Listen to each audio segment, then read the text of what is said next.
Okay, so this paper focusing on private companies that are working on climate adaptation. And as we've seen in the recent past, private companies have started to disclose information about their exposure and responses to climate risks.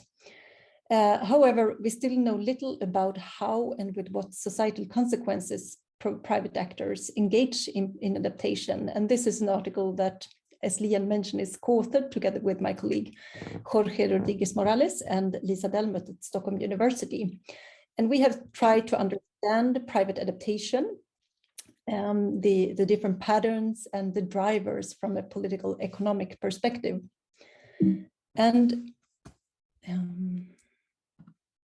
okay, so until recently, the scholarly and policy debates focused on climate adaptation has mainly focused on adaptation that is designed and implemented by public actors. However, in a context of escalating climate risks, business associations, UN agencies, and researchers are increasingly emphasizing the critical role of the private sector also in the area of climate adaptation. Engaging the private sector is expected to contribute to step up adaptation action by, particularly in developing countries, by, for instance, providing for financial resources, developing new technologies and innovative solutions, and by engaging in different sorts of public-private partnerships. But how the private sector, and in particular large national and multinational companies, responds to climate risk can have far-reaching, both positive and negative impacts on society. By abstaining from responding to such risk, companies could exacerbate climate vulnerability, but equally important, the responses in themselves could also have impact on society, if not designed sort of in collaboration with society. So in this project, we are focusing on the mining sector. And the reason that we are focusing on the mining sector is because the mining sector plays a critical role in the low carbon transition and in the fulfillment of the UN 2030 agenda. But mining is also an important driver of greenhouse gas emissions, not the least through the extraction of coal, but also because there's high greenhouse gas emission associated with resource extractions. There are also quite grave social and environmental risks in producing sites. And these could many times be aggravated by climate risks, such as, for instance, in the context of water governance, like mines requires a lot of water, but at the same time, water could become more scarce as a consequence of climate change. And this in turn could have negative impacts on local communities. Yeah, so this is just like to show you a broad overview of the intersection of mining dependence and climate vulnerability. What this shows is that the reserves of minerals that are required are often located in countries that are defined as highly vulnerable for climate risks. And this map shows climate vulnerability and mining dependency for 182 countries. And the size of the blue circles shows the degree of mining dependency. And the color of the map indicates the vulnerability of the country, ranging from light pink, which indicates low vulnerability, to deep purple, high vulnerability. And what this maps basically show in a quite rough way that in many places, the usual sustainability problems of mining are likely to be aggravated by climate change. Just to give you an idea of the state of the art, the adaptation literature very much still tends to focus on public adaptation. Research on private adaptation has mainly focused on adaptation from a more management perspectives and identify a couple of drivers as to why companies engage in private adaptation. This article it's currently under review actually. It makes two contributions. First, we develop a theoretical framework to analyze the patterns and the drivers of private adaptation from a political economic approach. And second, we make an empirical contribution by analyzing the adaptation responses of the 37 largest mining companies in the world. So in our theory, first, we draw on existing adaptation scholarship to develop that distinguishes between institutional, infrastructural, and community-oriented responses.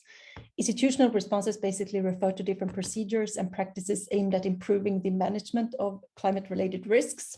And here we will look at companies' risk assessments and water governance, which are particularly important in the context of mining. Infrastructural responses refer to investments to adjust technology and infrastructure to cope with climate risks. And finally, community-oriented responses refer to the responses that are mainly or partially aimed at enhancing the adaptive capacity of local communities.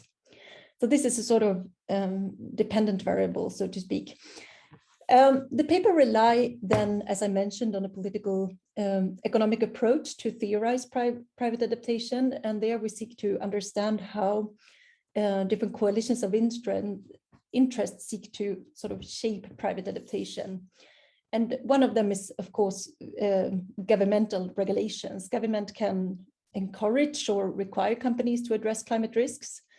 And in the mining sector, this could be done by integrating climate risk in key sectorial policies. And such regulation could imply stricter requirement or even limits to company activities in areas that are considered of high risks, which is why also companies are likely to be opposed to such regulations. And from the literature, we know that governments are often reluctant to intervene and regulate economic actors that are macroeconomically important and that could threat to relocate their operations. And in these cases, governments could tend to rely more on different soft governance tools, such as scientific information and guidelines and so on. Secondly, pressures from investors to disclose information and address climate risk have increased in the past decade. And such actions are likely to generate discussions and raise awareness within companies about the importance of addressing climate risks. And in this context, we have seen that industry and business association have started to develop different types of frameworks to guide companies to how they could address climate risk. And finally, civil society pressures could also play a very important role in steering company behavior, in particular in context where the stringent regulations are missing. And civil society actors could both engage in more like confrontative protest actions and also like more strategies to collaborate and seek to engage with companies in more participatory ways. Yeah. And we think that all of these factors could sort of be potential, and they have also been identified in previous research, but not the relative importance of these kind of factors in shaping private adaptation has not been explored before. So what we did to explore this framework is we developed a data set on private adaptation that is based on the analysis of different types of corporate documents from 2017, and it covers the largest 37 mining companies in the world. We also carried out 46 semi-structured interviews with representatives of mining companies, state agencies, and CSOs, which enabled us to get a deeper understanding of the sort of dynamics of private adaptation and the barriers and the opportunities. And yeah, and then we carried out 2 in-depth case studies to analyze the public regulation of private adaptation, and we selected 2 likely cases for stringent regulations, Australia and Canada, because if we don't find any stringent regulations in these countries, we would expect that the likelihood to find it in countries that are resource dependent but less developed would be less likely. So just to give you an idea of some of our findings, here we show the adaptation responses of the mining companies, and we can see that the institutional responses, that is the integration of mining climate risk in water governance and risk assessment, is most common. A little bit more than half of the companies has integrated climate risk in these procedures. 43% of the companies have made investment to adapt their infrastructure to climate change. And in contrast, only 26% of the companies have developed community-oriented responses.